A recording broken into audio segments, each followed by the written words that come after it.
خوت واحد السلام عليكم. في هذا الفيديو كيف ديما غادي نبقاو نشوفوا اخبار ديال اللاعبين المنتخب المغرب الوطني اللي كيلعبوا في الدوريات الكبرى العالميه، ومن بينهم غانم سايس. وغنشوفوا ايضا لاعبين فريق اولمبيك مارسيليا الفرنسي، وناحي ايضا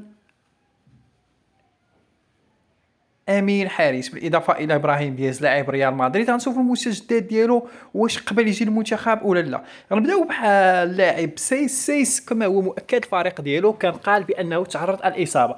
مجموعه من الناس خافوا السيس غيمشي حتى نهايه الموسم او لا، لكن في النهايه تم التقرير الطبي ديال الفريق قال بانه فقط عنده اصابه خفيفه بزاف، وغيستأنف التدريب ديالو وغيرجع يلعب مع الفريق ديالو على اساس يشارك في كاس افريقيا مع المنتخب المغرب الوطني. اما بخصوص فريق اولمبيك مارسي كيف كتعرفوا تم الاقاله ديال المدرب السابق اللي كانت كتربطو علاقه سيئه مع لاعب أناحي. لكن اليوم غنشوفوا واحد المدرب جديد اللي هو معروف على الساحه انه الدولي الايطالي غاتوزو، اللي معروف ايضا بالقتاليه ديالو، معروف بالجرينتا ديالو. لكن واش هذا الاسلوب كيلعب به غاتوزو واش كيناسب لاعبي فريق مارسيليا الحديث ايضا أناحي؟ الجواب هو نعم، يناسبهم 100%، لأن غاتوزو كيلعب خطى شبه دفاعية، وهي اللي كتلعب مع تتناسب مع أسلوب لعب وليد الركراكي. أي وليد الركراكي وغاتوزو عندهم نفس الطريقة ديال اللعب، وهذا الشيء اللي غيخول الثنائية أناحي أمين حارس باش يلعبوا أساسيا، وغنشوفوا إن شاء الله هذا الموسم.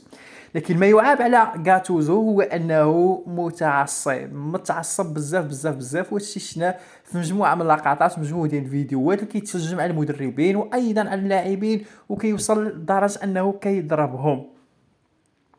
لكن هادشي ما كيهمناش، اللي كيهمنا هو ان الثنائي المغربي غيكون عندهم فرصه فين يلعبوا مع بعضياتهم اكثر دقائق ممكنه، على العكس المدرب السابق اللي كان مع اولمبيك مارسيليا اللي كان كيقمع بشكل كبير عز الدين أناحي، النحله المغربيه اللي ما كانتش كتاخذ الفرصه ديالها، كانت فيما كتدخل كتسجل الهدف ديالو.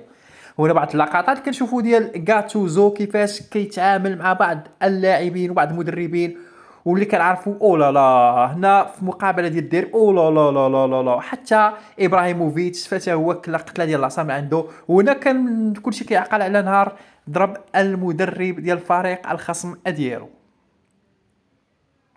غاتوزو كيشيد بأمرابط وكيذكر ويقول يذكرني بنفسي في 27.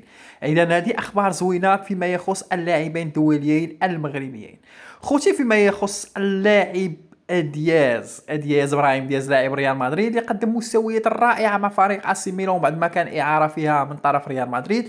هذا الموسم رجع الفريق ريال مدريد واللي كيقدم مستويات عاليه. في اخر مقابله ديالو استطاع انه يسجل هدف ويلعب كاساسي ويلعب اكثر عدد من الدقائق خلال هذه المقابله. ابراهيم دياز ما زال امكانيه انه بغى يجي المنتخب المغرب الوطني، لكن الى حدود الساعه ما كاين حتى شي حاجه رسميه. لكن ما هو مؤكد انه لم يتم استدعاء له مع رفقة الفريق لا المنتخب لا روخا. هنا كنشوفوا الهدف اللي سجل والباس، يا سلام، في الفريق ديالو ريال مدريد. اذا واش هو غادي يجي مع المنتخب او لا؟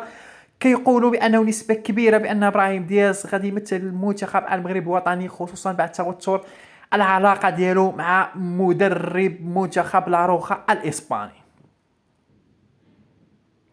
اما بخصوص لاعب الدولي، لاعب في المنتخب المغرب الوطني السابق الكعبي كيقدم مقابلات رائعه، واستطاع انه يساهم فوز فريق ديالو في الدوري الاوروبي ويسجل هدف بالاضافه. وهنا كنشوفوا الهدف اللي سجلوا من راسيه جد مركزه. كيقدم مقابلات رائعه، يسجل اهداف، وكيقولوا بانه حاليا ان شاء الله غيكون رفقه المعسكر او رفقه المنتخب المغربي الوطني في المعسكر المقبل، هو اللي غيقود الهجوم المغربي برفقه حمد الله وايضا النصيري. كيقدم مستويات عاليه ايوب الكعبي، واللي غنشوفوا العوده ديالو قريبا المنتخب المغربي الوطني.